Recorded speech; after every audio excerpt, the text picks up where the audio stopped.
Hey I folks, got it. welcome back to Ken Michaels Radio, where we're always talking about the Fab Four on this show. We talk about their group years, their solo years, what's going on in the news occasionally. Really anything's up for grabs, and that covers a lot of territory here. My special guest this time has been a guest on my channel a few times. He's also been on one of my podcast shows, Talk More Talk, a Solo-Beatles Videocast. It's Eoghan Lyng. Owen is the author of a book that came out fairly recently, George Harrison in the 70s. And he's also a music journalist who has written for Far Out magazine, also Culture Sonar, Eighth Day magazine, and also Record Collector. And Record Collector, in fact, just put out a special edition, which is an old Paul McCartney issue, for which Mhm. he contributed an article about Paul's new album. Welcome, Owen, to Ken Awesome. Michaels Radio. Thank you. By his new album, we mean the 2013 album. Yes, That's the new album. which is now an Uh, yeah, it's an old album called New. yeah. It's 10 years old. I thought it might be a good idea to just do a show talking about Paul and his solo career, an overview, if you will. And it's impossible to tackle every song and every album in detail, but I have a lot Mhm. of very general and yet I think pretty powerful questions to ask Owen as someone who studied the solo Beatles and Beatles. And so why don't we just start by asking you a question about um, how successful Paul was in the 70s in particular with Wings and the very beginning with the solo albums and Ram with Linda. Because that was his most successful in terms of commercial sales. Would you say Mhm. that was the best period of Paul's solo career? And I do separate Wings from solo, but for Mhm. this conversation, we're including everything. Wings, the Yeah. fireman, his classical music, everything all rolled into one, over 50 Mhm. years of music and history. So would you say that the 70s was his best period in your Uh, opinion? Certainly as a live musician, because if you listen to live Wings Over America, like the performances, the vocals, the bass, everything, he. I would say as a live musician, even he was even better than he was in the Beatles. His time with in the 1970s. Uh, as a composer, we get Maybe I'm Amazed, we get Live and Let Die, we get Mull of Kintyre. So I mean, he's pretty hot there. He has an anthem with Silly Love Songs. But I do think he was pretty hot in the 90s with his classical work and his electronic work, and of course, and Flaming Pie is a very good album. Sure. Yeah, But but it's yep. sometimes fans look at commercial success and they Mhm. judge that and they figure, well, this album went to number one. It must be one of his best. Yeah, And there are fans who, once they really study the catalog, there may be lesser known albums that didn't do nearly as well that you might think more highly of. yeah, I agree. I mean, I've actually revisited the Driving Rain album, and that has so many great songs on, like Heather and Magic and Rinse the Raindrops. That's a phenomenal track. Hmm. Oh, it's Uh, definitely an underrated album there. And one that yeah, I I liked it when it first came out. Now I really think it's very mhm. strong. Yeah, like Rinse the Raindrops is up there. That's in his top 20. I'm happy to say that. Wow. But Yeah, when you pick those songs from the 70s, maybe I'm amazed, obviously. yeah. Live and Let Die, Mama Kintyre. There's so many really great songs. And in my opinion, throughout his solo career, that you could say this about that were just album tracks that weren't hits at all. That, Mhm. only the more loyal hardcore fans are familiar with. Yeah. I mean, Love and Song is on the Venus and Mars album. That's a well, one like that. It's one of his finest ballads. The guitars are shimmering, the harmonies are exquisite. I mean, the sincerity is there in the vocals. It's it. That's We're talking white album standard of balladry there, and yet nobody seems to know of it. Well, it was a big album at the time. I would love to Okay. see it continue and be as respected as, say, Band on the Run, because those two are neck and neck. They're really so Yeah. strong back to back. I actually think Venus and Mars is a little stronger than Band on the Run. Really? Yeah. How come? It's a little bit more varied. I find while Band on the Run is splendid, it is very much pop rock. Whereas we in on Venus and Mars we have vaudeville with You Gave Me the Answer. We've Mm, got like hard rock with Call Me Back Again. We've got that wonderful bluesy number from Jimmy.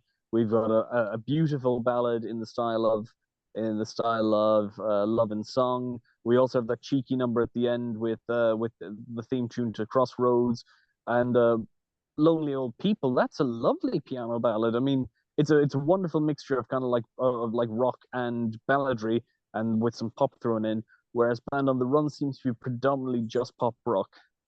hmm. Okay. Mhm.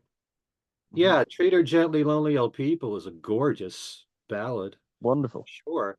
And you can certainly say that by bringing Jimmy McCulloch out, and having a song on Venus and Mars added a lot more, along with Denny's Mhm. vocals for, say, Yeah. Spirit in Egypt.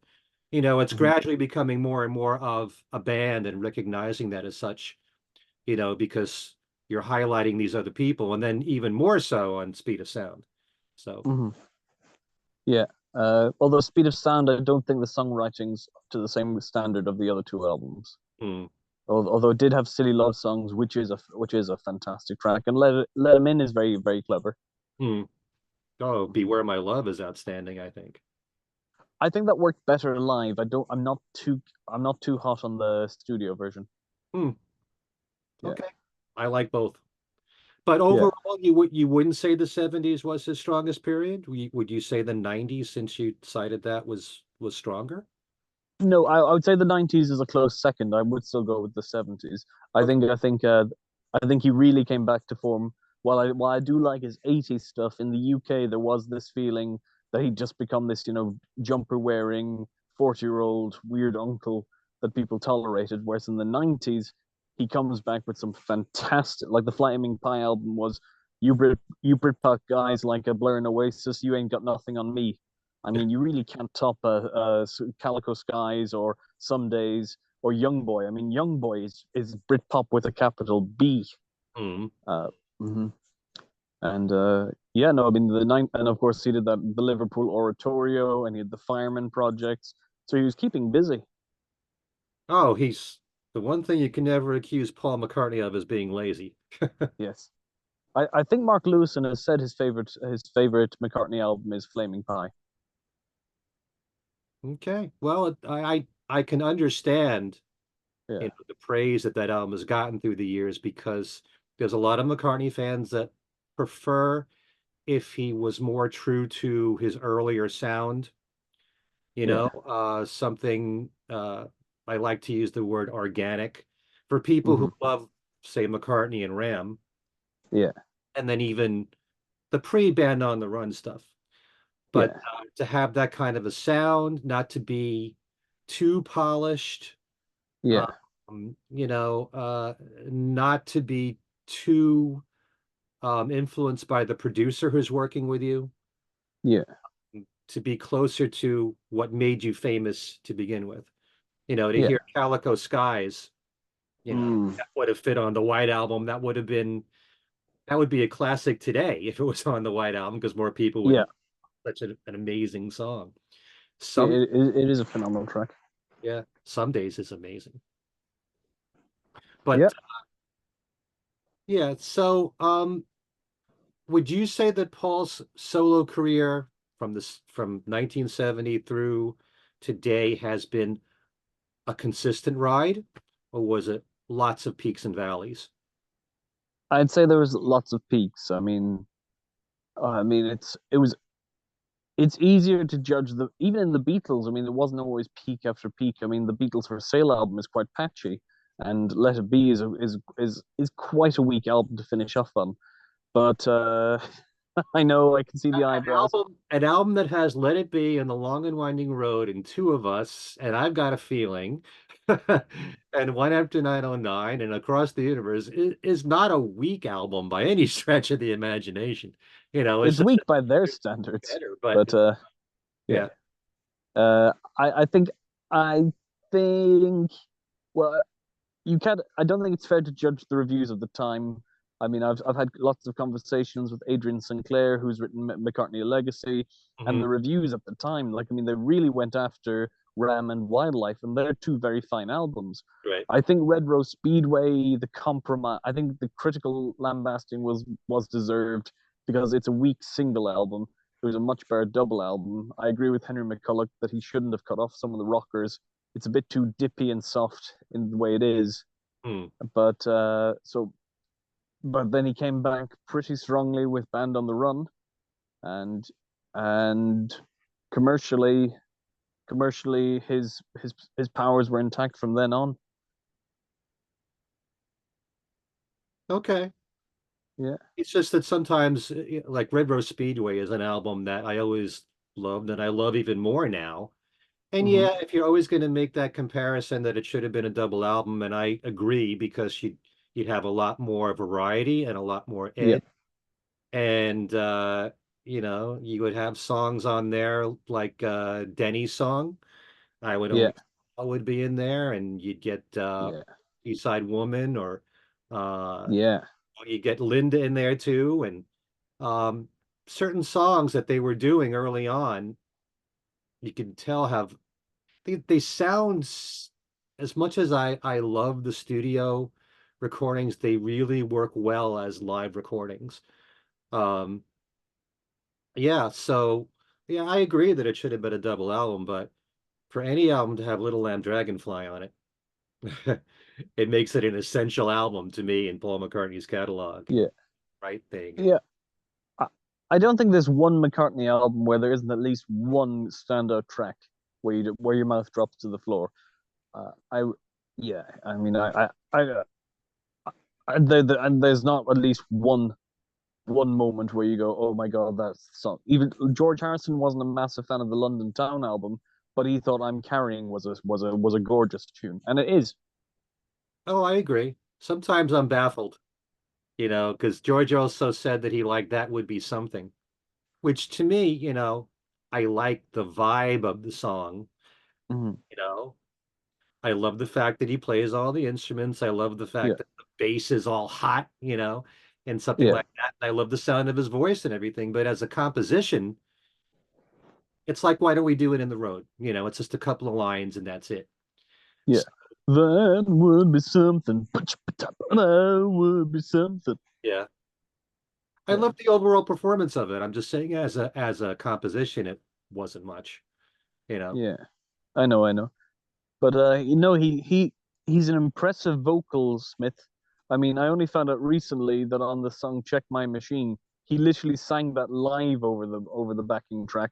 It's not a tape loop. That's him going "Check My Machine."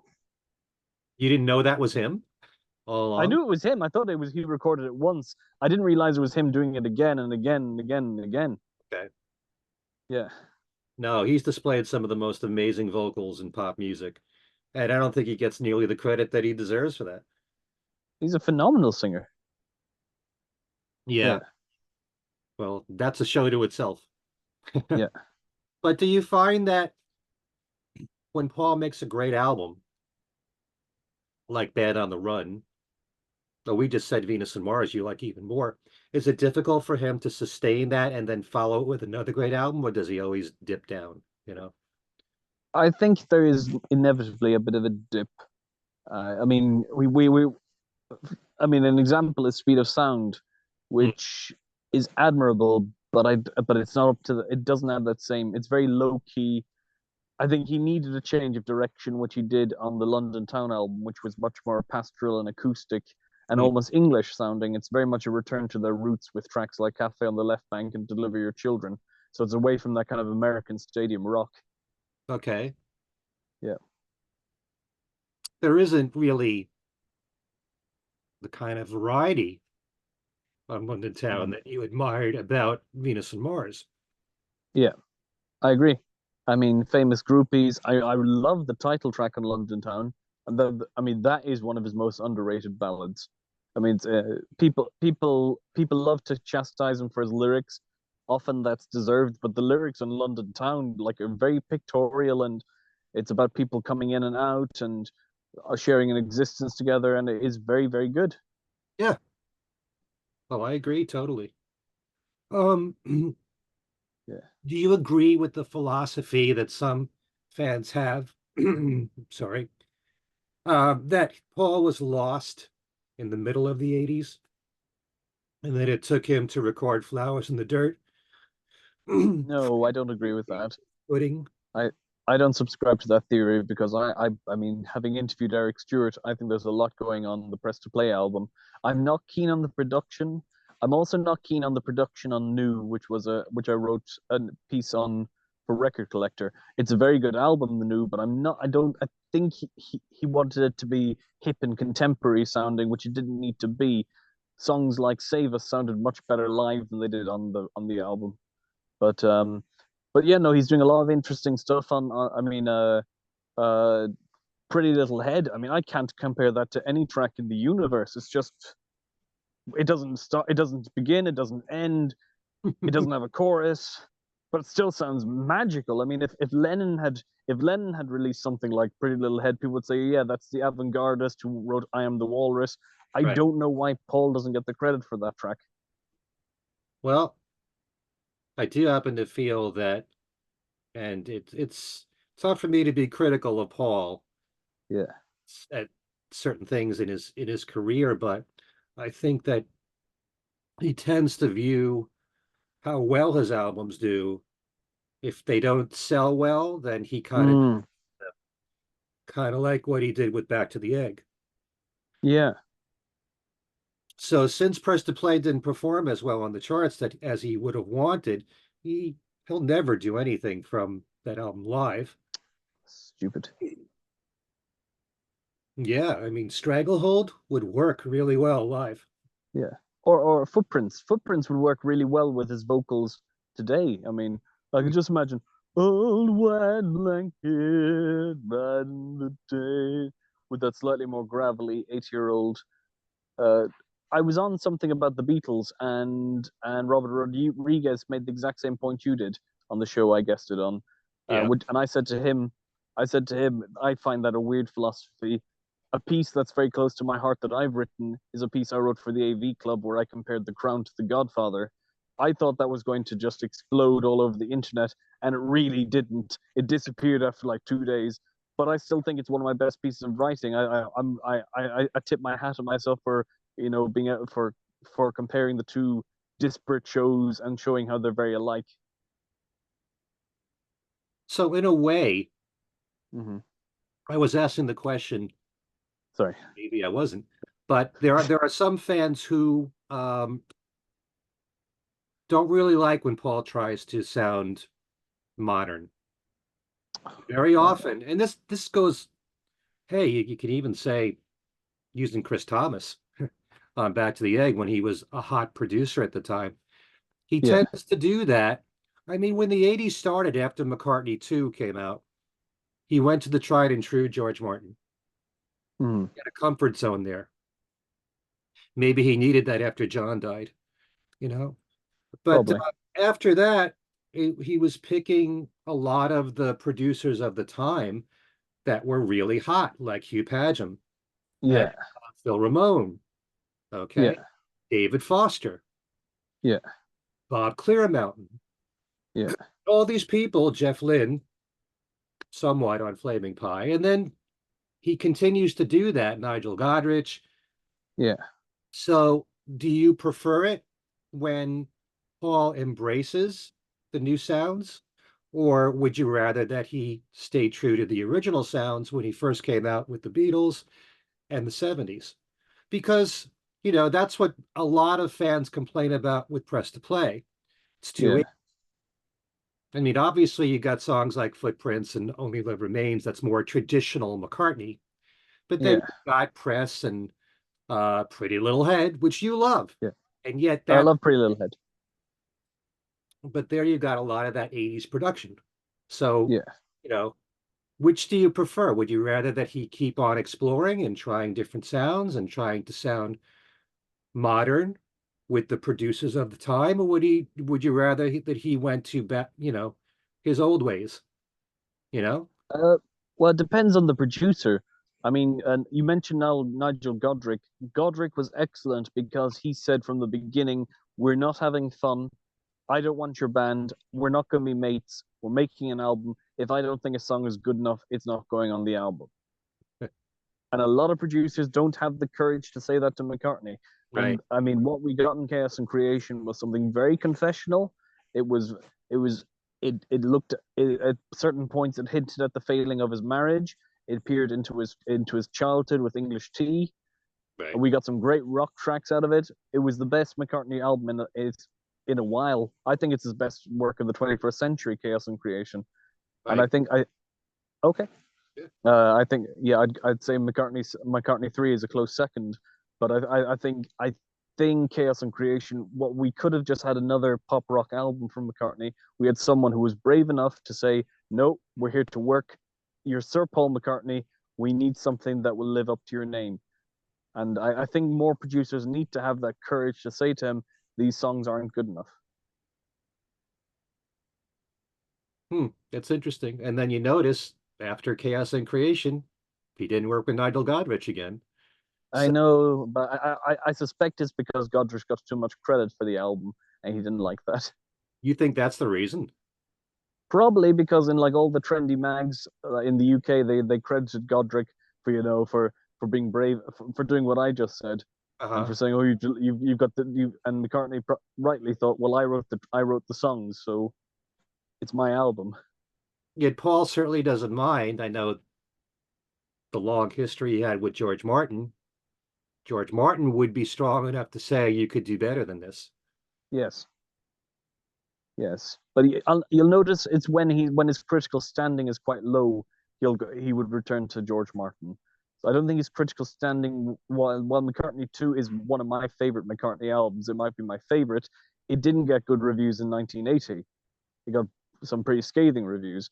Hmm. Uh, yeah, people saying, well, people say in some of the reviews I've read, they seem to imply that the marijuana had gone to his head, and that's what the I mean, stuff you wouldn't get away with now saying in pieces, but but it did not get very good reviews. Whereas when he came back with a polished production from George Martin, it got rave reviews. I mean, people saying this is the McCartney album we've waited for since the Beatles, yada yada yada yada yada.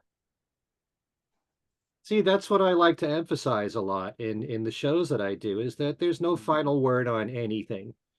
Yeah, An album that was criticized when it first came out could be praised 20 years later. You just don't know.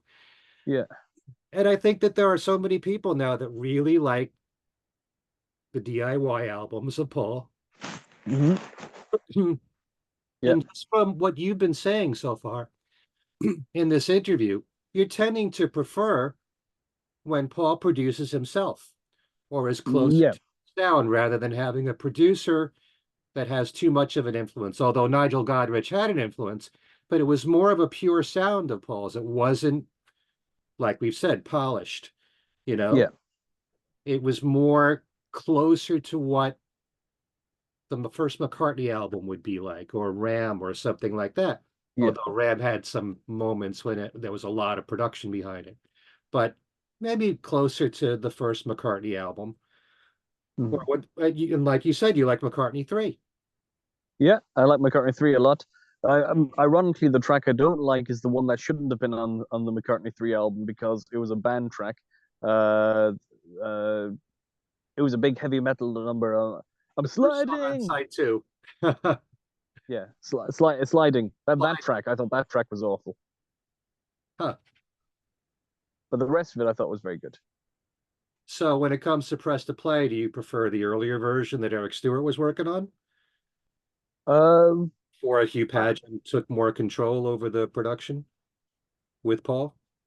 I think Padgham. I think I subscribe more to the Eric Stewart. way of thinking.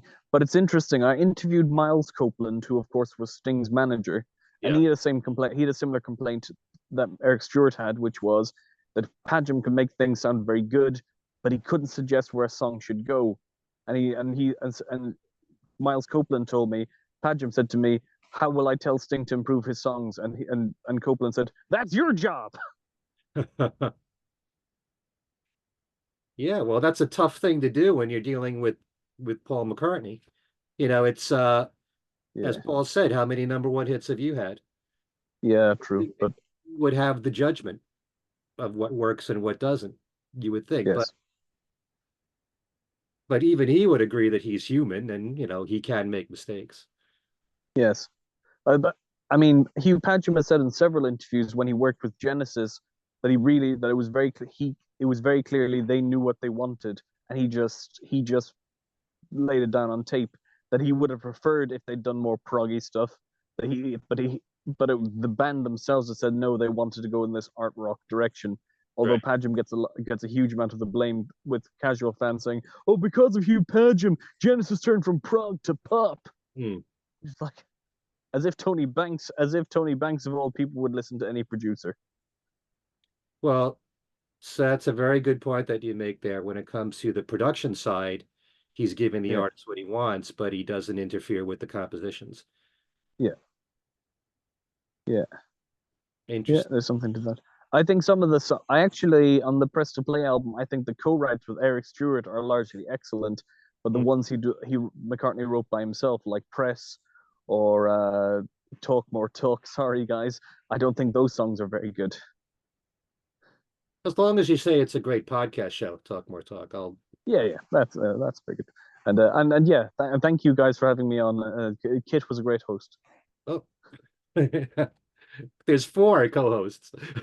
That's true. um, yeah, so that brings up another subject. To me, not counting Linda McCartney, or Yeah, even Mike McCartney for that matter, because the McGear album is excellent and there are some co-writes there. The main incredible. songwriters that Paul has worked with, co-written in his solo, Hmm. you've got Denny Laine, you've got Hmm. Eric Stewart, you got Elvis Costello. Yeah, Which one of them do you think best served Paul? Which one did he write his best music with? that's a very good question. I would say, I mean, consider. I mean, you could make a case for all three of them. I mean, with Denny Laine, he writes Mull of Kintyre, which is probably his signature song in the UK. Mm, With Eric Stewart, it's a very underrated partnership, but they get some complex work like Pretty Little Head and Footprints. But I'd mm, say the most celebrated one is Elvis Costello, and maybe that was the most accomplished in that it was the most different, and they had a lot of interesting stuff going on, and he was the most like Lennon in that he would offer a contrast to McCartney. So in that sense, when we get something like "You Like Her Too," he couldn't have written something like "You Like Her Too" with either Denny Laine or Eric Stewart. It had to be mm. Elvis Costello. Though the point could be made, why do you have to look for someone who would be more like John? Yeah, When you're dealing with, Eric Stewart, is a very talented songwriter there in his own right. So is Denny Laine. sensational.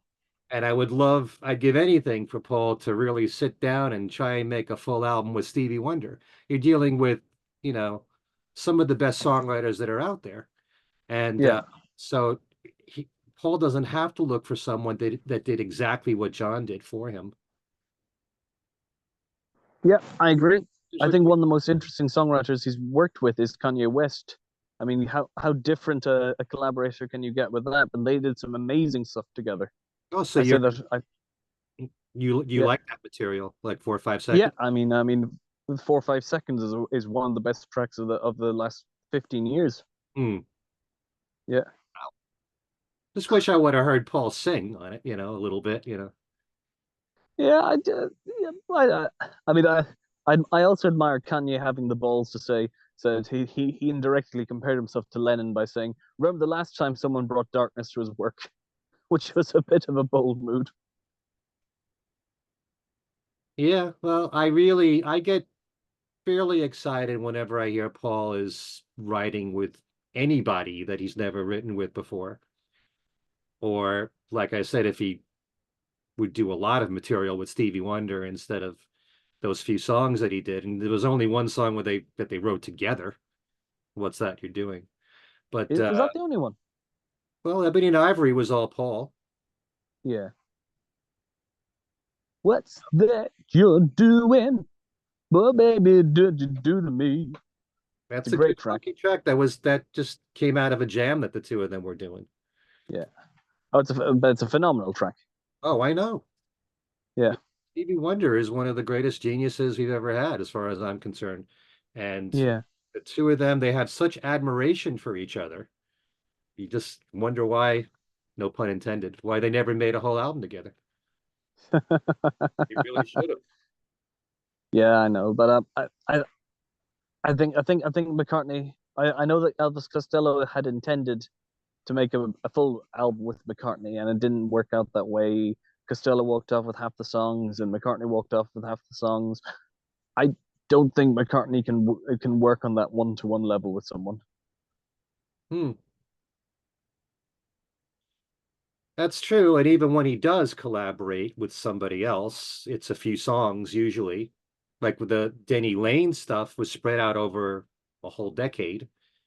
Yeah. Most of the songs are actually on London Town that they wrote together.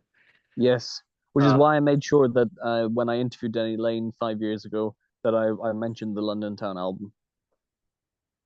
Yeah. yeah. Um, so since he just passed away, why don't you elaborate on how important you think Denny Laine was to Paul's career? Oh, he was integral. I mean, oftentimes, even if it was just the fact that McCartney had to play him a song, it was the fact that he needed to play that song. He felt he needed to impress him with that song. Hmm. He Lane was a very good guitar player. He played some very good rhythm guitar. I mean, those bouncy fills and Band on the Run, those are Denny Laine. He played very good piano on, say, Beware My Love.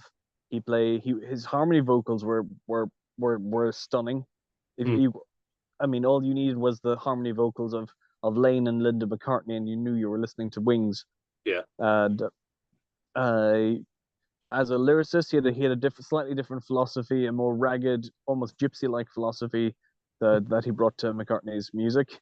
Uh-huh. If that sounded politically incorrect, it wasn't intended.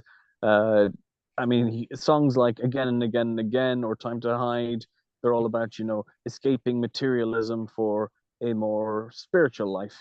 Okay. And he could never match McCartney as a singer, but there's a charm to his vocals and there's a charm to his demeanor. And of course, if Mull of Kintyre is as much his song as it is McCartney's, I mean, he really did sharpen up the lyrics.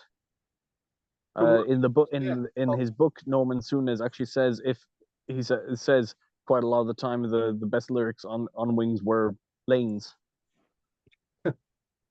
I don't know if I'd go that far, but well, Mull of Kintyre was Paul writing the chorus Yeah.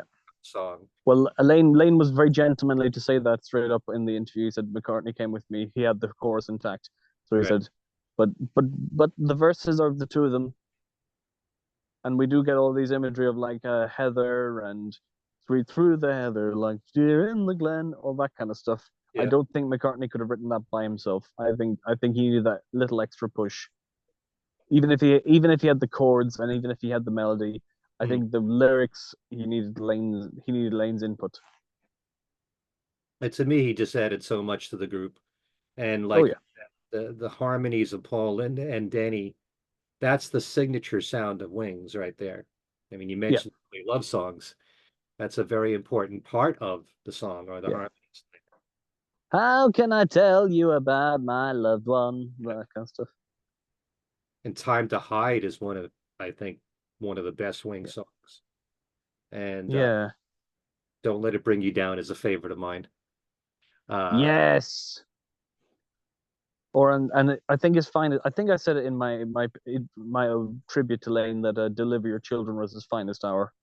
Just the gypsy guitar and the clever lyrics and the way it formulates and the way that doesn't entirely end. It just has the clever ending with "If you want those eggs, you better." Feed That Hen. Yeah, where it's a section that we have not heard yet in the song, but he's still being a creative thinker. He's still leading listeners into the story. It really is a minor triumph of the song. Mm. I think he almost wrote that almost entirely by himself. Unless we can ask Paul, Yeah, how we're gonna know. But that's true. yeah, and I've also had the chance, very grateful. I interviewed Denny twice and started another interview that got cut short, but he was I'm sorry. extremely nice to me. Yeah. And I'll have to bring all that stuff back on the internet, the ones that I've done with him. Mhm. I'd love to listen to them. Yeah, yeah, no, he was a Yeah, well, the thing that sticks out for me, for all the people that think that, Wings was just Paul, and it's always a big argument that erupts yeah, when people talk about that with me. It's so far from the truth for so many. yeah, But I know Denny said that Paul was always encouraging Denny to write. And certainly at the time of London Town, he was looking for a collaborator to help him out at that moment in time. And yeah, that's where Denny fit the bill. But yeah, yeah, it's a great loss. And I just saw him. 100%. But continuing that on that frame of thought, I mean, Steve Holly had a lot to do with the sound on Back to the Egg. That's slightly more jagged punk rock sound. Hmm, I know that harder edge sound that McCartney was looking for. I think he got a lot of it from Steve Holly's drumming. okay. It's also probably a lot of it was Chris Thomas too. Yeah, yeah, You're dealing with the guy that produced Helter Skelter, so yeah. Or and the Sex Pistols, of course. yeah. Yeah, yeah. And actually, like the Wildlife album is almost punk like in that it's so raw and ready, and of course it's Denny doing almost all of the guitar work because they didn't have Henry McCulloch in that band at that time. Still, that was the sound Paul was, Yeah, leaning of towards it. course. But I mean, the guitar playing on say "Love Is Strange" that's very good guitar playing. No, I love that arrangement. Love Oh is, yeah, you know, reggae-ish right there. Do you yeah. think that the musicians that Paul has worked with throughout, from the 70s on up, have played a huge role in the sound of his records, or do you think the producers have mattered more? I I I think a lot of the music. I think when he's brave enough to let musicians Yeah. into the process, like he did with Hamish Stewart. Hamish Stewart is very influential on the Flowers album. I interviewed Hamish last year, and Mm. that's an album he's immensely proud of. I think he said that Put It There was his favorite track because it was clearly about the stories his McCartney's father told him that he Right. was now telling his son James, and of course all three of them were called James. So it's three generations in one song. Yeah, Yeah. Well, it's a really lovely song. Yeah, is there a difference to you between Wings, yeah. the bands with Hamish Stewart and Robbie McIntosh, Oh yeah. the band that he's had for the last 20 years, plus years? Oh, 100%. Yeah, I mean, there's no doubt about it. Just, uh, as no matter what Hamish brought to it, he was a touring musician. Denny Laine was an out and out member of Wings. Mm. I mean, Laine had a lot of say. Laine had a lot of influence. Stewart is a very fine musician, Hamish Stewart, but I mean, it really was a case of he did those two albums and that was it. But yet you said Hamish had a lot to do with Flowers in the Dirt. Yeah, I mean, he's on those albums, and I mean, his guitar playing is there, his harmonies are there, and Mm. his fingerprints are all over there. But when McCartney wanted to go in a different direction on, say, Run Devil Run, Uh-huh. he, yeah, I think Hamish Stewart. It was easy to replace Hamish Stewart, whereas wasn't so easy to replace Denny Laine, who was because he was out and out member of Wings. Right.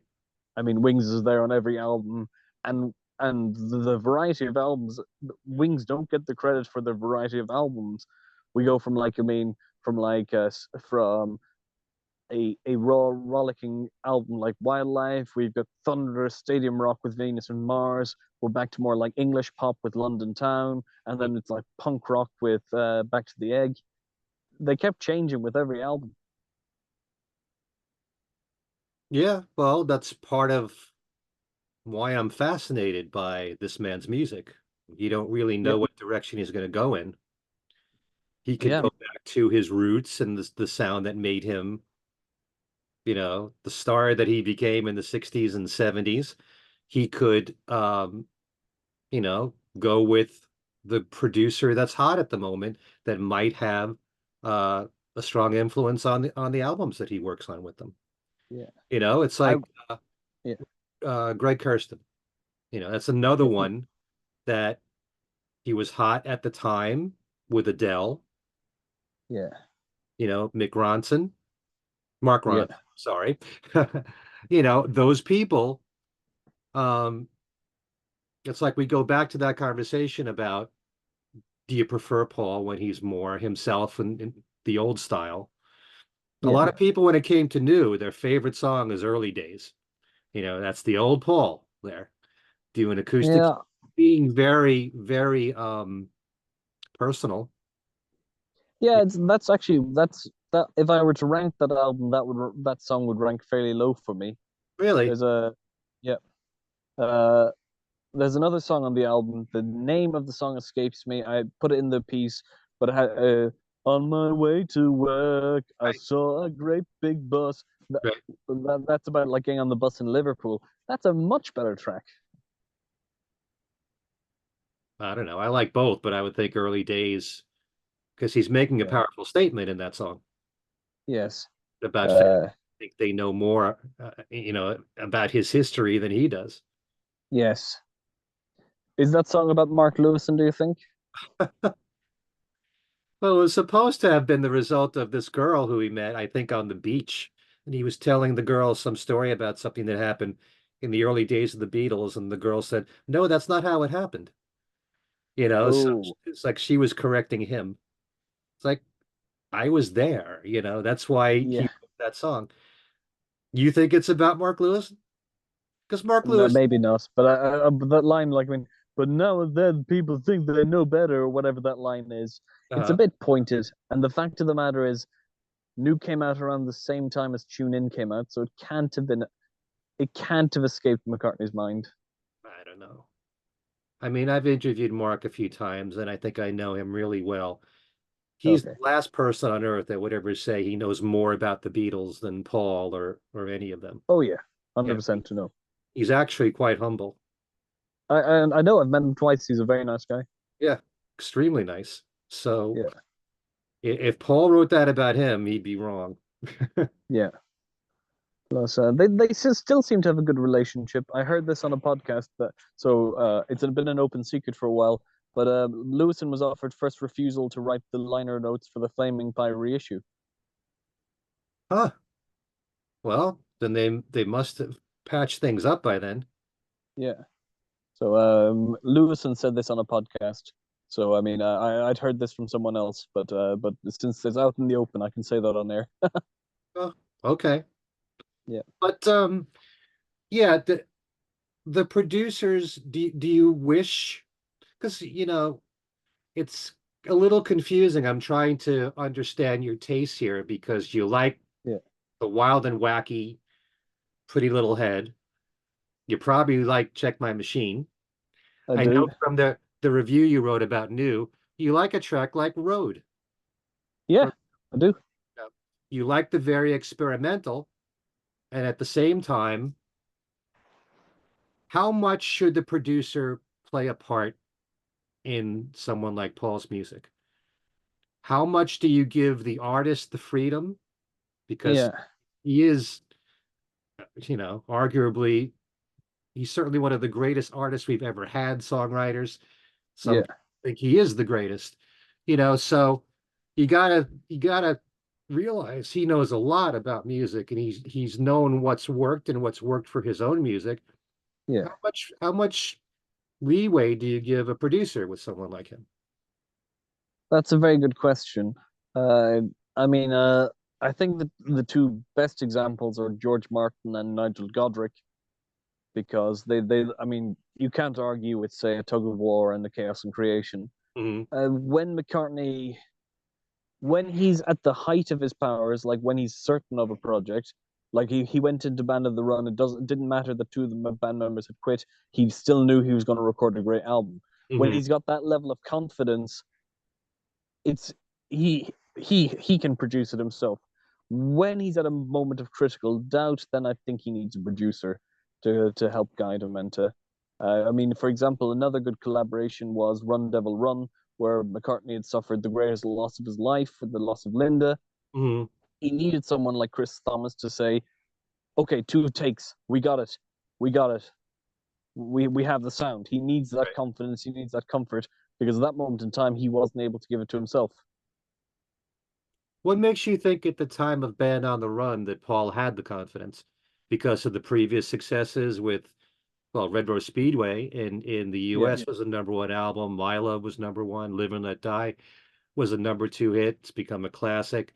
But yeah, don't you think there are times when Paul just, these are the songs that he's written. This is what he's yeah, going into the studio with. And it just so happens with Band on the Run, it was received so well, and they really looked at it as being his strongest material at that point. I don't yeah. think Paul knows when he writes these songs, oh, this is definitely going to be, you know, looked at and revered as my best album to date or anything. I don't know if he thinks that way. I just think that these are the songs that he's creating at the moment.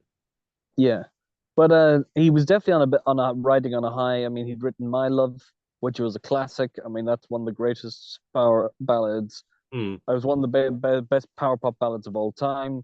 He'd released "Live and Let Die," which is seen by many to be the best James Bond song of the lot. He was firing up. He was confident in himself in a way that he wasn't in 1972, where two of his singles got banned by the BBC. And mm, I think that must have been a bit of a kick to his confidence, especially since George and John were just getting these thunderous reviews. Although Lennon, not by 1972, he had actually had a massive misfire with Sometime in New York City. mm. Uh, and I thought also the reviews were getting a little bit kinder by 1973 than they had been in 1971.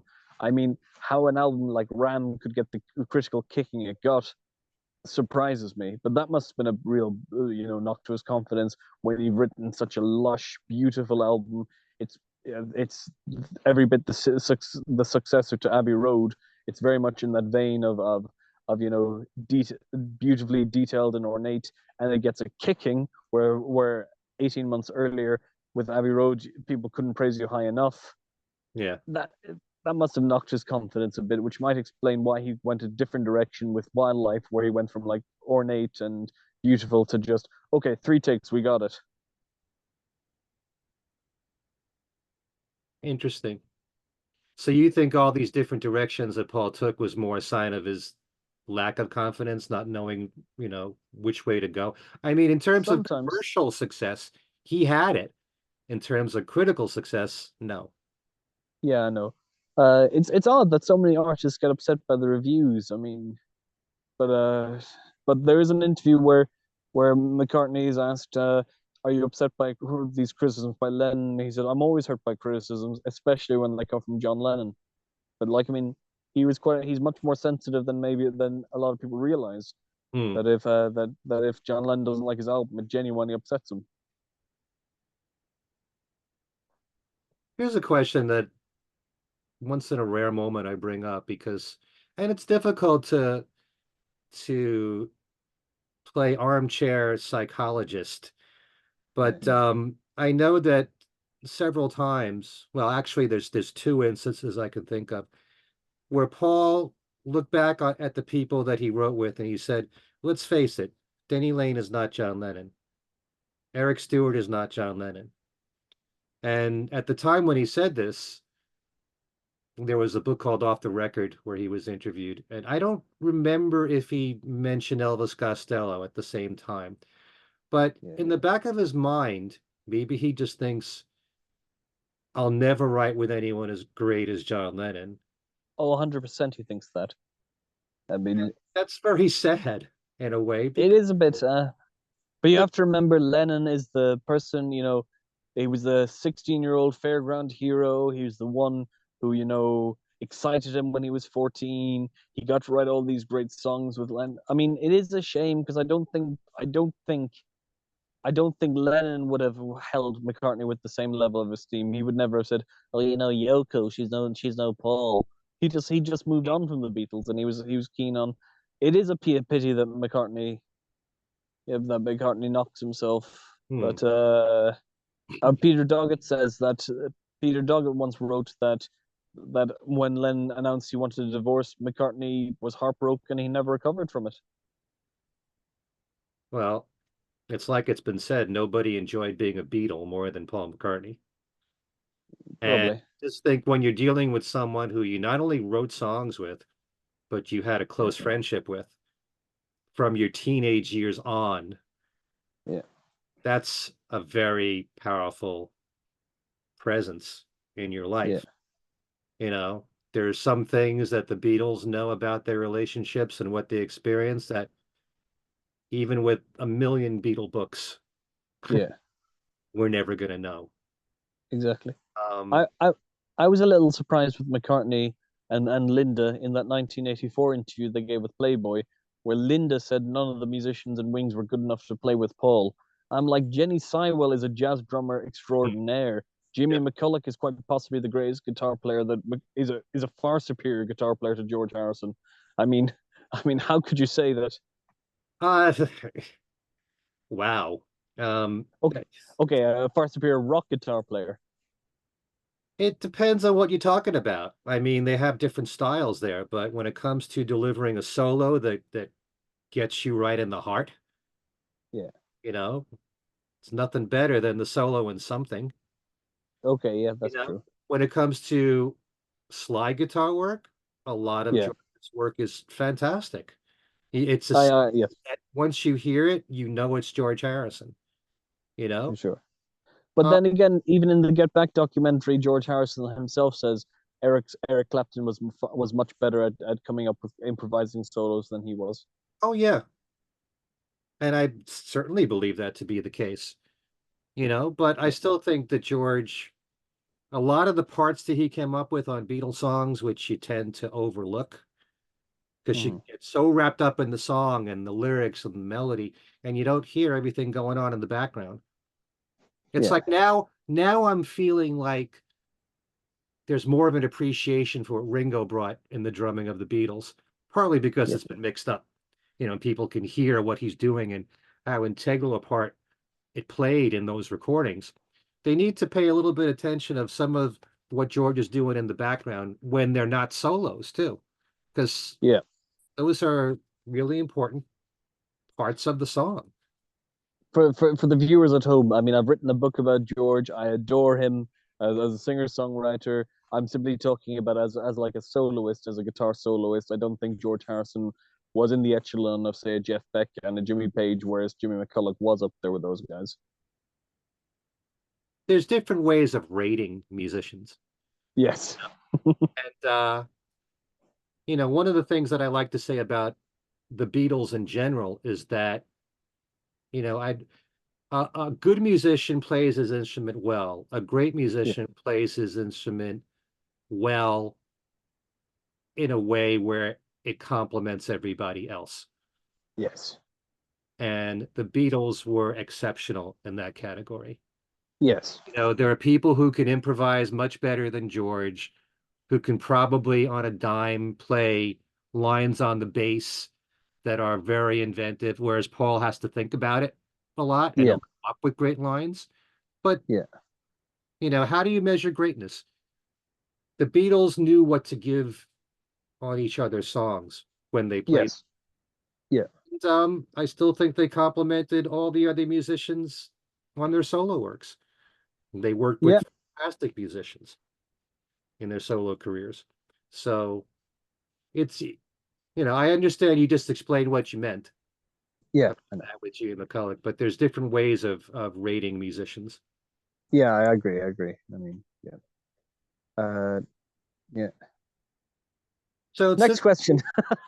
you were talking about the producers that Paul's worked with, Mhm. and how do you feel about the work where some of it still hasn't been released that Paul did with Phil Ramone? Yeah. And he also did three songs with David Foster. Two of the three have come out. Only Lindiana hasn't come out. Um, Interesting that a lot of that was done with the Phil Ramone stuff was in between Press to Play and Flowers in the Dirt. How do you Yeah. feel about his work with Phil Ramone? Uh, I think it's quite good from what I've heard of the. You're talking about Return to Pepperland album, aren't you? Yeah, the bootleg of Return to Paperland. Yeah. Yeah, yeah. Yeah, it's pretty stripped back. It's pretty bare. I much prefer that version of Beautiful Night. I do not like the version that appears on the Flaming Pie album where it's too overblown, too ornate, and you've got that beautiful night Ringo refrain, which Oh, I comes out of love nowhere. that. I, You don't like I, hearing I Ringo's just vocals in there? no, I don't like. I don't think it suits the song. I think it's just needless fan servicing. Whereas in the original, it's just McCartney and a piano and him vocalizing and and and summoning the feeling from his gut. Where like it's a beautiful night for me, and oh, it sends shivers down my spine. I think that vocal was lost on the second version because of the production value. Hmm. So Yeah. production really does affect you and how you judge a lot of this Yeah. music. Because again, you're tending to like the more stripped down stuff from Paul. Yeah, I think sometimes. I mean, I think McCartney tends to undervalue himself when quite often all he needs is just him and a guitar. Hmm. Well, Yeah. maybe someone should tell him sometimes you're a pretty good producer yourself. Yes. Because I think that's one of McCartney's weaknesses, and that he doesn't have the best sense of how a song should sound. Like he doesn't have that instinct that Bruce Springsteen had, where Bruce Springsteen during the recording of the Nebraska album, he's trying all sorts. None, this isn't working. This isn't working, and he just goes to listen to the original demos, and he's like, "Holy shit, the album was in front of me the whole time." And he just releases it as it was, as just him and a guitar and singing in a microphone. we're also living at a time where, Mhm. the stripped down, the demos Yeah, appeal to a lot of people. yeah, It's just the times right now, whether you want to call it the latest trend. It's been going on for hmm, quite a while, actually. yeah, Sometimes I think once we're getting into uh the unplugged shows on MTV, I think that had an influence, as well as probably. Yeah, a lot of the 90s, the Seattle bands and all that stuff, even though it's raw rock and roll what came out then, it's not yeah, polish, and so I think it's been that way for quite a while, but it's very interesting what fans yeah, have to say, and but still you do like a lot of the produced stuff that yeah. Paul. Oh, yeah. I do like a lot of the produced stuff. I mean, also from his point of view, he has to change direction. He can't keep releasing the same album.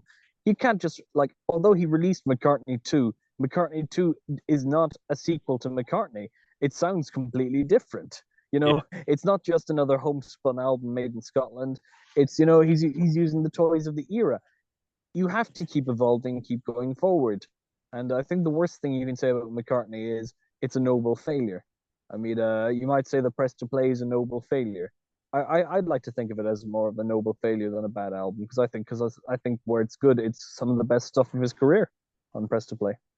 I just think song per song, and I like all the songs on there. And I Yeah. wish he had continued to work with Eric Stewart. Apart from Footprints, I know you love the song and Pretty Little Head. Tough on a Tightrope is one of my favorite songs. Oh, that's gorgeous. Yeah, I mean, that's a stunning track. I mean, yeah. I think you can definitely see Eric Stewart's fingerprints on that. I know a lot about 10cc. I've interviewed all four guys from 10cc. I'm a big 10cc nut, and yeah, you can really see the Stewart's pop instincts coming into Tough on a Tightrope. yeah. Can Yeah. you tell, sorry, can you tell Eric's lyrics from Paul's in some of these? Uh, no, I can't tell the lyrics, but I can definitely tell the production design. But Okay. uh, it, the 10cc had a lovely track called "Don't Turn Me Away," which was written by Eric Stewart. And Hmm. if you listen to that and Tough on a Tightrope back to back, they you can see that they're by the same architect. Okay. Mhm. Yeah. Out of all the people in 10cc, I think Eric had the poppiest influences, and he wrote such lovely songs as "The Things We Do for Love" and "I'm Not in Love," and he had the greatest commercial leanings. Godley and Cream tended to go for these weirder, more abstract work. Okay. Things We Do for Love, I always thought was very McCartney-esque. Yeah, I mean, of course, like Graham Gouldman co-wrote that track, and Gouldman's fingerprints are Hmm. uh, all over the chorus. So like the "Walking in the Rain," that's very Gouldman. Yeah. Yeah, Okay. The Tough on a Tightrope has like one of my favorite lines from any McCartney song. I'm often accused of giving too little. It's got me yes. confused. I'm split down the middle. Mhm. Conflicting reviews of our lives coming in. It's tough on a tightrope. It's great. Yeah, Great lyrics right yeah, there. incredible. And wasn't that wasted as a B-side? I mean, inconceivable, Yep. It was one of the three inconceivable. bonus I mean, tracks on the CD. yeah, And yeah, it was put on a 12-inch, I think. I yeah, didn't pay too much attention to all the different remixes of songs at the time. I certainly yeah, didn't like the remix of Angry, but yeah, press yeah, play song per song. I mean, Only Love Remains is one of the greatest ballads he's ever written. Footprints is way up there for me. yeah. I Footprints is Revolver standard McCartney. mm, all right. Stranglehold's a great opening track. Yeah. Um, so what would you say is probably, in your view, the best album Paul's ever put out? Your opinion. Okay. The my if my favorite is McCartney 2, I think the best has to be Tug of War, but that was because he was riding on a great it's that old cliche of like sorrow delivers great art, and he was channeling the death of John Lennon, and we get, not only do we get Here Today, we get the title track Tug of War, which is very much about battles and uphill battles, downhill battles. Hmm. He seems to be writing about the songwriting partnership on that very track. You could And interpret that, although he's never admitted that. yeah, I've always seen it as that, like in years to come we may discover. And yes, it's that's a phenomenal track. And Wanderlust might be the best thing he's ever done in any iteration. I think that's the best track that and maybe on Maze are the two best tracks I think he's ever written. Wow. Yeah, yeah, I know a lot of people love Wanderlust. I love the yeah, counter melody. I love when he does that counter melody in his songs. yeah. Wish he would do that. Incredible. Yeah. Yeah, the horn section's sensational. I have heard that George Harrison Hmm. was invited, but I don't know what he could have added to the track. I genuinely don't. I think it's just perfect the way it is. It's probably the same melodic line, only on guitar. Yeah, I I mean, really can't get wide on that. So, yeah, yeah, no, and I was also Take It Away. That's very fun and bouncy and very clever. You've got Ringo's great drumming. You've got Eric Stewart's great harmony vocals. I'm Ebony and Ivory gets a kicking, but I think it's a sincere track, and it's a sing along, and it's about countering racism. Pound is Sinking is supremely clever. hmm. Yeah, and then of course it became something of an anthem on YouTube because the day after Brexit, everyone went to listen to that track. Mm. The Pound is Sinking, and of course you mentioned the Stevie Wonder track, "What's That You're Doing," where it's just two like eminent vocalists trading harmonies. I mean, it really is just I can't fault it. I think yeah, I wrote a piece for Far Out saying why it was his best album, and I stand by that piece and I stand by my views. Okay. Well, Yeah, that's the fun part about doing what I do here. Everyone's got different opinions. Because yeah, nowadays, the in thing is to say Ram was his best album. yeah. Which the Ram is a very good album. I Mhm. mean, Backseat of My Car is fantastic. Uh, it does have a couple of sloppy tracks like Slide Away isn't very good. There are days I find either what Smile away. Smile Away. Yeah. Smile Away, yeah, Smile Away. There are days where I think Eat at Home started the trend of McCartney just writing smutty songs for the sake of writing smutty songs. Like, it's nowhere near as overt as that For You track. That was the For You track just made my stomach churn. Well, you're not alone. I mean, I like it, but it's he's done a lot better. It's beneath you. Like, why do you need? We all know that you know what the F word is. Like, why do you need to hint at it? It's Uh, but by and large, Ram, it is a very good album. I mean, you can't argue with an album that has too many people and Backseat of My Car and Dear Boy. I mean, Dear Boy is like one of the perfect pop numbers. Oh, definitely. Amazing harmony work in that song with Paul Yes, and Linda. yeah. I mean, and of course, Lennon thought the song was about him, which is a bit egotistical. Yeah, and of course it was about Linda's first husband. Yeah, which it's pretty overt. Yeah, And when it uh, comes to Tug of War, I remember when the album first came out, there were so many songs that I gravitated towards, especially Ballroom Dancing. But I love Somebody Who Cares. That's yes, that's a great ballad right there. that is a wonderful ballad, and also he just sounds so lonely on that track. Hmm. Like he's looking for someone who cares. Because I mean, think how awful it was for him to lose John Lennon. Even if they had been estranged and they hadn't kept in touch, they still grew up together and they still hope to rekindle the songwriting partnership one day. And suddenly, because of some asshole with a gun that I'm not going to mention on air, Hmm. it's impossible. I refuse to name that man who shot John Good. Lennon. I don't allow it. Good. Um, what would you Yeah. say is the most underrated McCartney album? For Wings, it would be London Town because it seems people seem to knock that album, and I don't understand why. And we just mentioned Driving Rain. I think that gets a kicking, and I don't understand why, because it has such Heather is a very inventive track, and Rinse the Raindrops. I mean, the first time I heard Rinse the Raindrops, I thought it was a Led Zeppelin track because he was screaming at the top, and there was terrific drums. And then it was McCartney. I was like, what? I was about 17. Yeah, it's kind of wildlife-ish. Yeah, Got that real raw quality to it, and it goes on for more than 10 10 minutes. minutes. So it's like, I don't care how long it goes. Let's keep it going, you know. Yeah. No, I think and Magic, that should have been a hit. If he'd released that in the 70s, it would have been a hit. Hmm. Must have been magic. I don't know why Lonely Road wasn't a hit. What a great opening track. To me, Lonely Yeah. Road is like the stranglehold of Driving Rain, opening with a rocker like that. And Yeah. that's another song he performed live when the album first came out. Wish he'd bring it back because it's a great live song. Uh, the other album I think is a little underrated, and of course I'd say this because I wrote about it for Record Collector, is the new album because it seems to have been overshadowed by Egypt Station.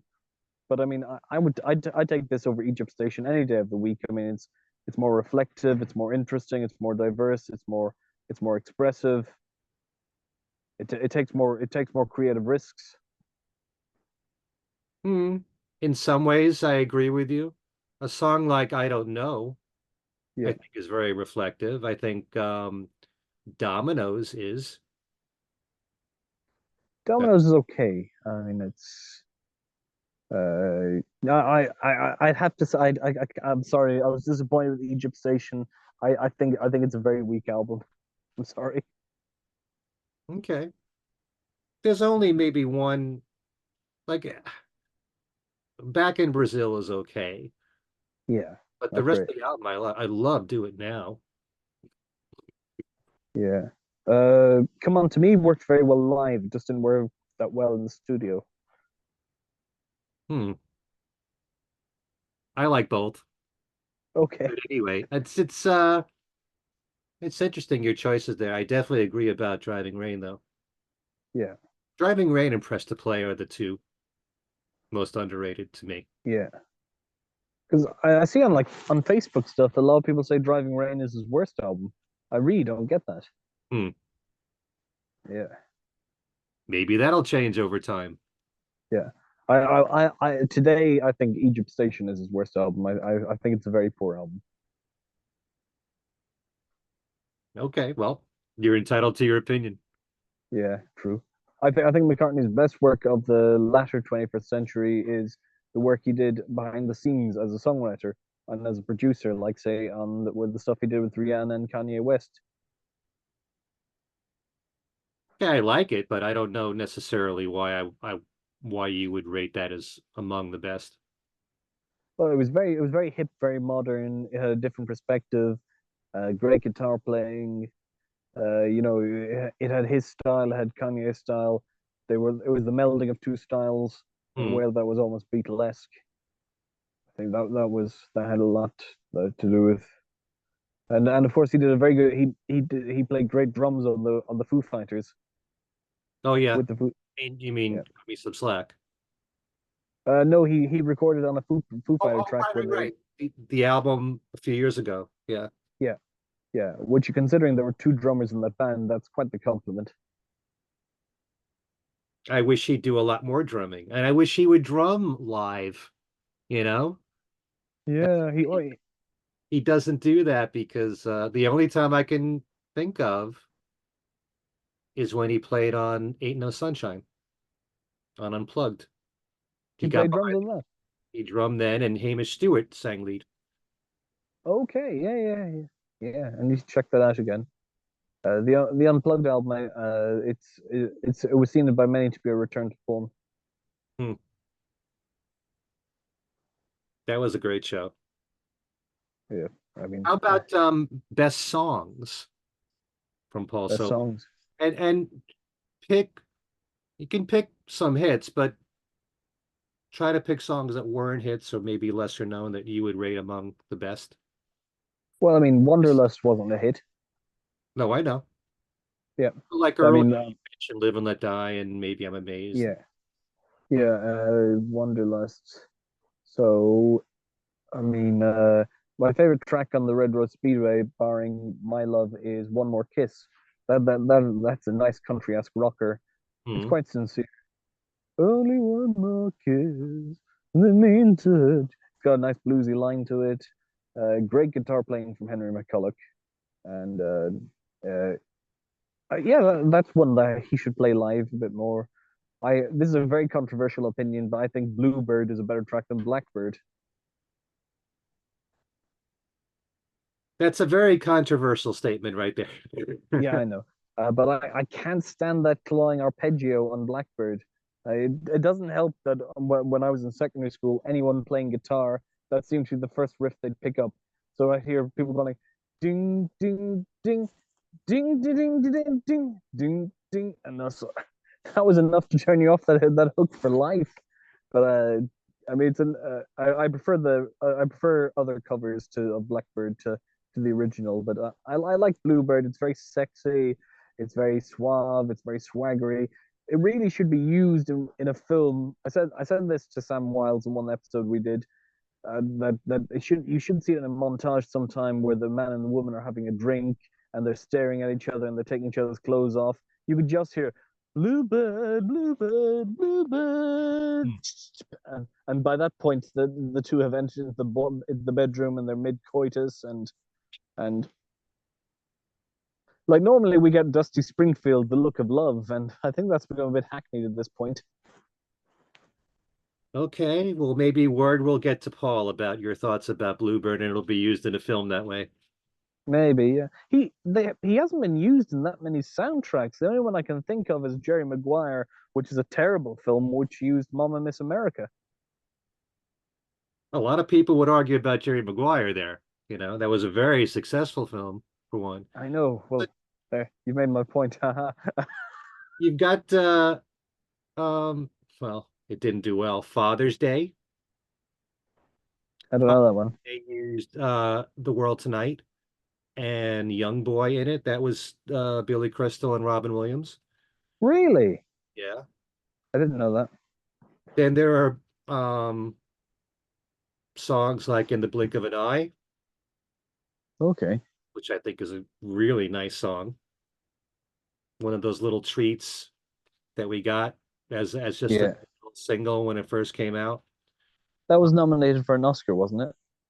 I'm not sure, I think but it was. it's a beautiful song, and the arrangement behind that's really nice. Yeah. Every now and then, Paul will give you these one-off songs like Hope for the Future, which I Yeah. love. Did you Yeah. like? But There's a song that has a lot of production behind it, a lot of orchestration behind it. Is that too bombastic for you? no, it's a good song, but unfortunately McCartney's vocals, you can hear the diminishment in the voice due to age. It would have been better if he'd sung it earlier in his career. I think it's all I, right. maybe. I mean, I think he tailored his voice, he tailored himself accordingly to the songs. Like a song like "Women and Wives," he could not have sung as effectively in his 40s. He needed that, that huskiness that comes in your 70s, and that slightly grit to thin that which we heard so wonderfully on the last couple of Johnny Cash albums. That that veneer. It's not technique. It's just husk and age, and like "Women and Wives" is my favorite track on the McCartney. That to me that's the classic from that album in my opinion. Hmm. I like a lot on McCartney 3, so Seize Yeah, the Day is great. yeah. Uh, Deep, Deep Feeling. Oh, Deep Feeling's wonderful. Yeah, But going back to film directors, I mean Martin Scorsese, he's used George Harrison quite a lot. He used John Lennon on The Departed. He should use a McCartney track. I'd like to see McCartney's music more in films. Yeah, I'd like to see a lot more Beatles and solo Beatles in films. For a long time, that didn't really, certainly with the Beatles, it was yeah. impossible to get a Beatles recording in a film. Yeah, I think With Nail and I is the only one I can think of because George Harrison produced that film, so he gave them permission to use While My Guitar. Hmm. Yeah. All right. A few more things here. What do you think of Paul's tours through the years? And what do you think of the fact that ever since the 2000s, well, no, go back to 89, 90. He's relied so much on Beatles material. And I'm it's, not crazy about him constantly using Beatle material. I have to say, I wish he'd have more faith in his solo material and focus on that. Maybe a couple of Beatle tracks, but it seems to be, is it half the set is Beatle tracks? it's more than that. It's more like Yeah. 60%. Yeah. I'm one of the few people I have opinions on the whole kind of John Lennon duet during I've Got a Feeling. It was fun for a couple of shows, but now if he's still doing it, it seemed a little tacky. Hmm. It doesn't do him any favors being an 80-year-old man facing against a 30-year-old handsome Lennon. You know, there are certain artists out there that are doing exactly what Paul's doing. I know Queen. Queen did that with Freddie Mercury. Uh-huh. Yeah, I'm not too keen on it. When I've seen Peter Asher in concert, he will play a performance of him with Gordon when they're doing True Love Ways. I'm not too keen on that. Well, I mean, it's a way of acknowledging someone that important in your past. And Peter Asher's career started with Peter and Gordon. And the Yeah, songs he's going to do the Peter and Gordon hits. And that was yeah, a song where Gordon's vocals, he did the main lead vocals on there. So it's also, paying tribute to him so that he's there in presence in the show. Yeah, And fair enough. I'm trying to remember, I think it might have been Brian Wilson or the Beach Boys used Carl Wilson for God only Yeah, knows, and footage of him, yeah. you know. I'm not keen on. I mean, I saw Barry Gibb using Robin Gibb, a video of Robin Gibb for "I Started a Joke," but my view is, well, these people aren't here. Just either perform it or don't perform it. But don't use. I'm really not keen on Queen using holograms of Freddie Mercury. Mm. If you're, especially since Roger Taylor, then in the next follow-up interview, Roger says, "I don't expect people to come here. Fred's dead. Get used to it." It's like, then why have you used a hologram of Freddie Mercury? Yeah, I don't know. I suppose some people enjoy when Paul's using "I've Got a Feeling" in concert. Maybe. It's fine for a short time, I think. But Yeah, maybe one track. he doesn't really change his set list all that much. I wish Yeah, I would concentrate more on that. I wish, but then I'm just grateful that he's doing anything at this point. yeah. I mean, he unveiled temporary secretary for the first time in 2015. Yeah, I wish he'd do That more must, stuff like that. Songs he's never done yeah, live before. yeah. Pretty little head. This one's for Eric. Uh, Back in 1986, I wrote with this guy called Eric Stewart of 10cc. This is a song we wrote together called "Pretty Little Head." Uh, let's go, Rusty. I would go to plenty more Paul concerts if he did that song. Yeah. There are people who Uh, are appreciating, I think, more and more when Paul does the experimental stuff. yes. Maybe Has he performed "We Got Married" in recent years? That would be great not live. since the 89-90 tour. That's a shame because that is a phenomenal. That would be a great. You could imagine Brian and Rusty just playing the lead guitars on that. Well, all the songs he did in 89-90 from Flowers in the Dirt, he hasn't repeated. That is a Um, he hasn't done My Brave Face since then. He hasn't done Rough Ride. As We Got Married, put it there. yeah. This one, yeah, he hasn't done those songs since then, which is To also answer a your way. original question, I think his best gigs were in the 70s. I mean, I genuinely think "Wings Over America" is one of the best live albums of the lot. Oh, I agree. It's my favorite live album. And to Okay. this day, you can't get better to open a concert than Venus and Mars Rock Show Jet. Yep. I think it works better. I like the original, but the way the guitars just plunge in on the live version with McCartney's yelping, it just works so well on stage. Well, it was designed for that. Yeah. That's the Yeah. reason he Yeah. wrote the song. Yeah. I That's the thing with Wings. It gave him the one thing the Beatles couldn't give him: perform all these great stage shows. Because Lennon and Harrison simply from '66, their mind was made up. The Beatles are not touring again. Hmm. Well, yeah, and certainly by the time 1967 evolved, technology was getting better for live shows. Yeah. You know, um, for all the people that complained they couldn't hear the Beatles, when they came here to the States in particular with all the screaming, now you're going to have so many more improvements in amplification. So, how do you feel about Paul's classical music? Are you a big fan of it? I'm not a classical musician, so I quite like it. I understand the criticisms. I've heard that he leans quite heavily on his influences, but to me, though, it sounds quite good. It's he's got these great sopranos on the. I think the Liverpool oratorio is his best work because it comes from his home life. Hmm. No, I love the oratorio.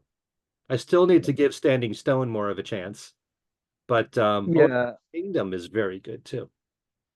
yeah.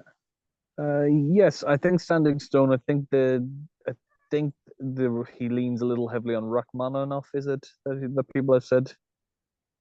I don't know. I'd have to look into Yeah, that. Alan Cozen, he's the classical guy. I know that. Okay, yeah, of course. Work with him. We should do more stuff on Paul's classical music on things we said today, and it gives us more Yeah, of a reason to listen to it. But as someone who loves, and you can always recognize, even when it's classical music, even if you didn't tell me Paul McCartney wrote it, there are certain melodies when you hear it, you just know it's him. yes, Like Save the Child in the oratorio. 100%. Definitely. That's a gorgeous piece of music. And a lot of what's in Ocean's Kingdom in particular, I'm sorry. A lot of what's in Ocean's Kingdom is very melodic stuff. Yes, It, it, I did a 15-minute interview with Carl Davis a few years ago. oh, I'd love to hear that. That's a great loss we had in this past year. I know. I don't have the recording. But I'll send you the piece. Okay. Yeah.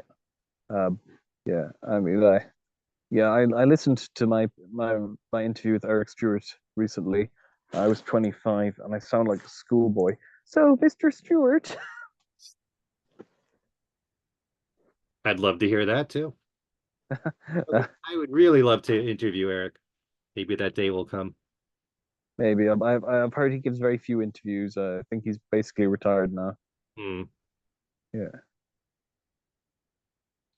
All right. Um, so in your opinion, I've kind of gotten a feel of what your musical tastes are, but there's a lot of artists that I'm sure you love that I'm not even aware of. But Yeah. since I'm familiar with the articles that you've written on the Beatles, if I can just get my voice back, Okay. where does Paul rank for you among the artists of your lifetime?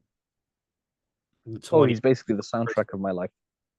is he to you the greatest or just among the greatest or Uh, he's probably my favorite. He's been one of the few constants in my life. I hmm, mean, since I discovered his music when I was 14, I don't think there's been a year gone by where I haven't listened to his music. And yeah, there was maybe a small period when I was in university where it wasn't so cool to listen to enjoy his more recent music. But I yeah. still loved, say, the Band on the Run album and Revolver is my favorite British album. There's only one album that I think is better than the Revolver in the whole world, and that's the Forever Changes by Love. Oh wow. Yeah. Okay. Forever Changes is that's my favorite album ever. But Revolver is a very close second. I think Forever Changes is the greatest American album. Revolver is the greatest British album. I need to spend more time listening to Love because I Yes. only know the tracks that got played on the radio, Yeah. Love and Love Is in particular, Yes.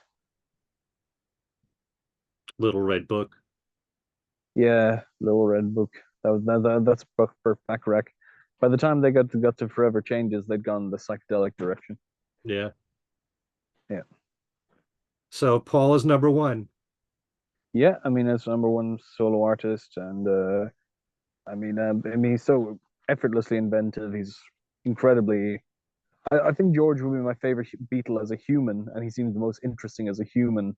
Hmm. But as a composer, I think it has to be Paul. Okay. Very interesting. You want to Yeah, just shed some light on this new issue of Record Collector? And yeah. I mean, it was a bit of a surprise for me. I've done some. I, I don't know how popular Record Collector is in the US, but it's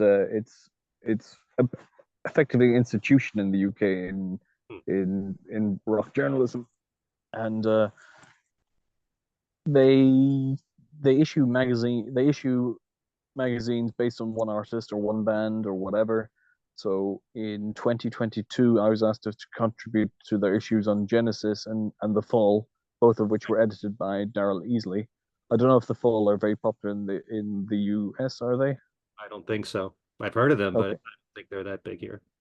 Okay. Well, Genesis were massive, so I mean, and I wrote about the Invisible Touch album, which you can't get a bigger album from the 80s.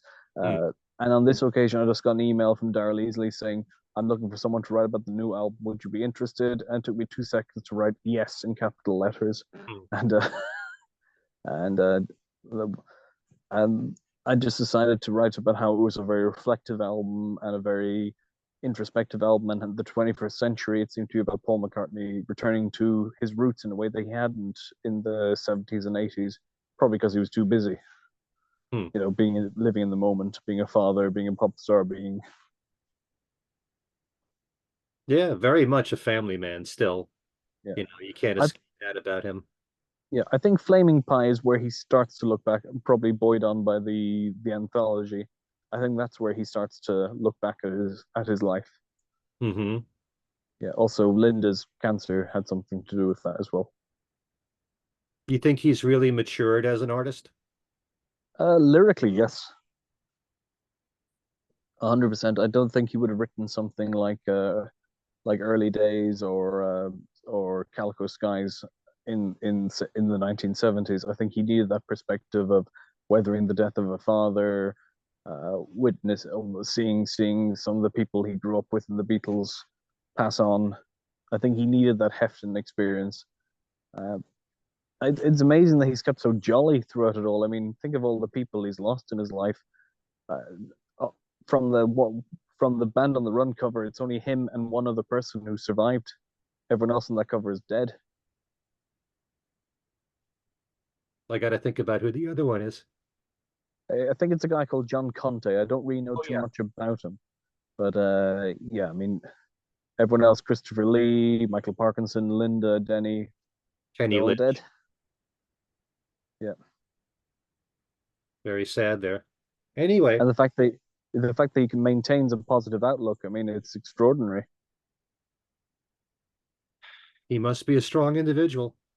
The fact that he never stops working, he's Yeah, still recording new music, he's still yeah, touring, but he does mix that with his family life, as he yeah, should. and he seems to be a very successful. I mean, he had one marriage that lasted 29 years. His marriage to Nancy seems to will likely last until he dies. Hmm. Okay, he had the one bad marriage that we don't talk about in Hmm. in the early 2000s, but I mean that was probably a bad rebound that he. And as he says, he could never regret the daughter they had.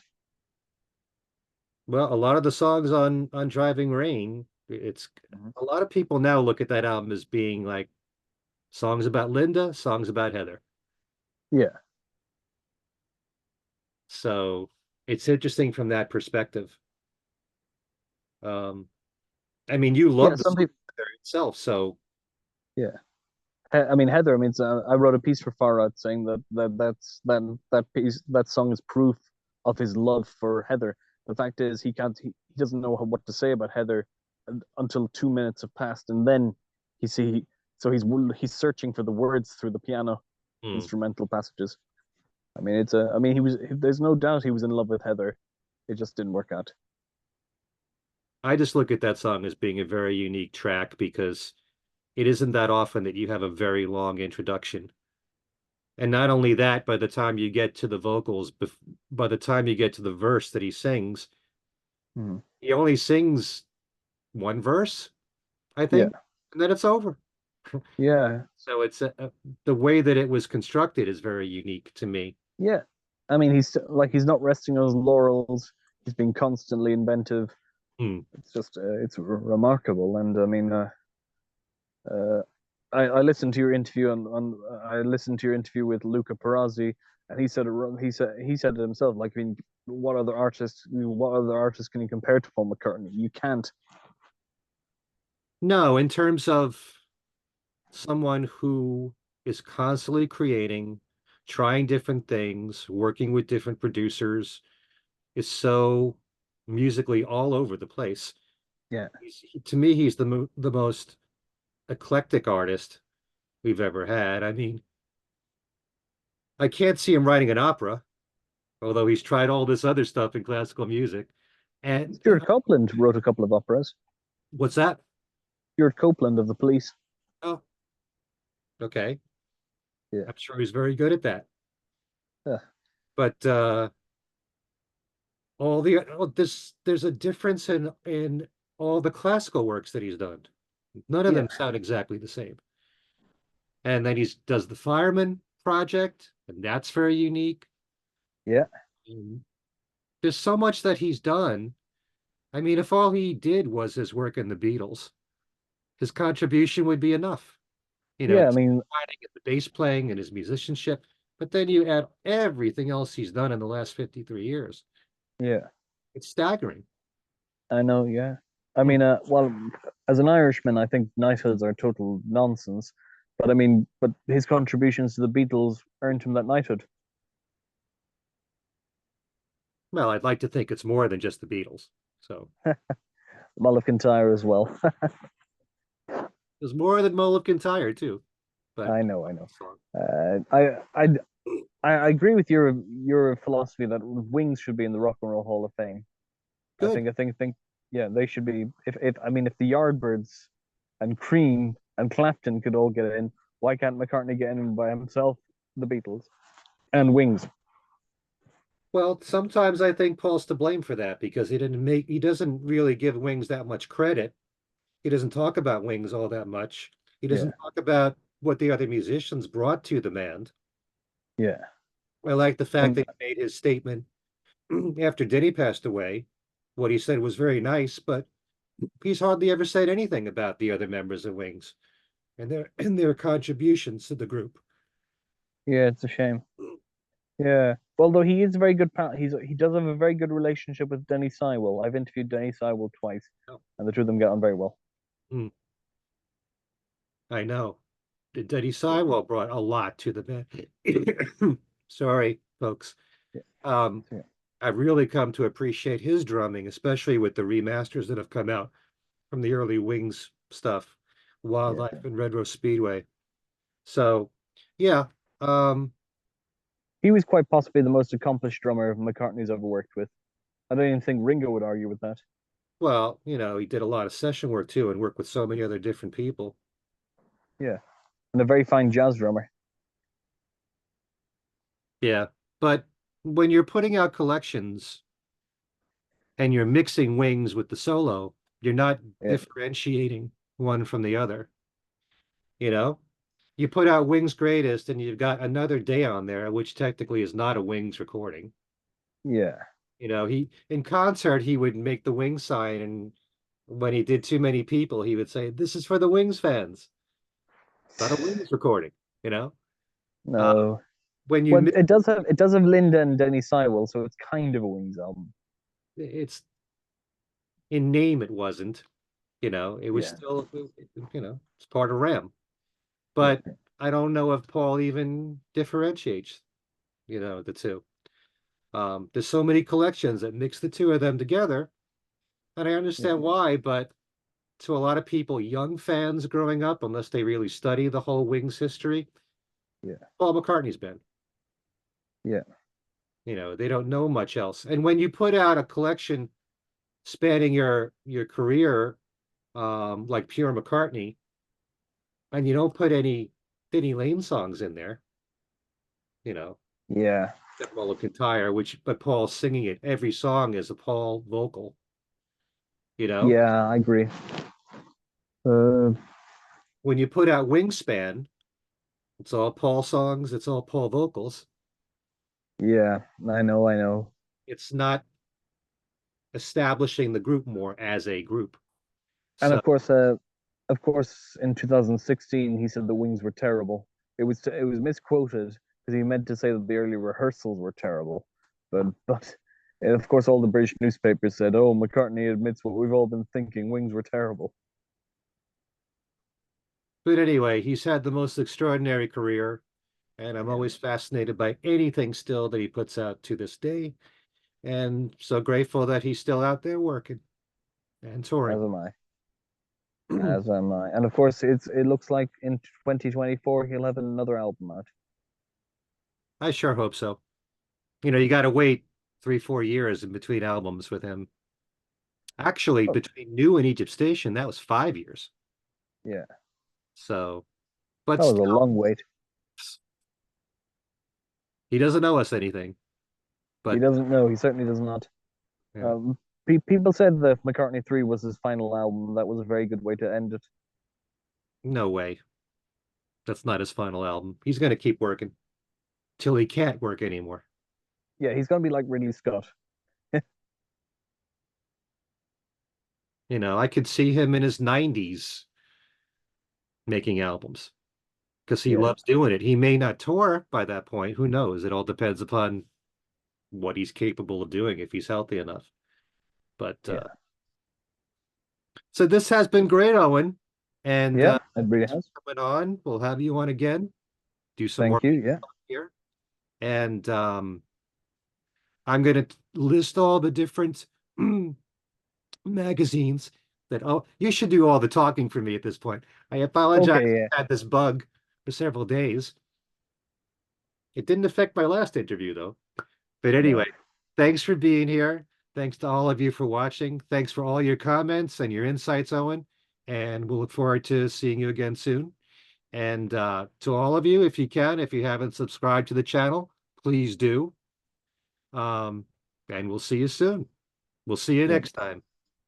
Good night tonight. Yes.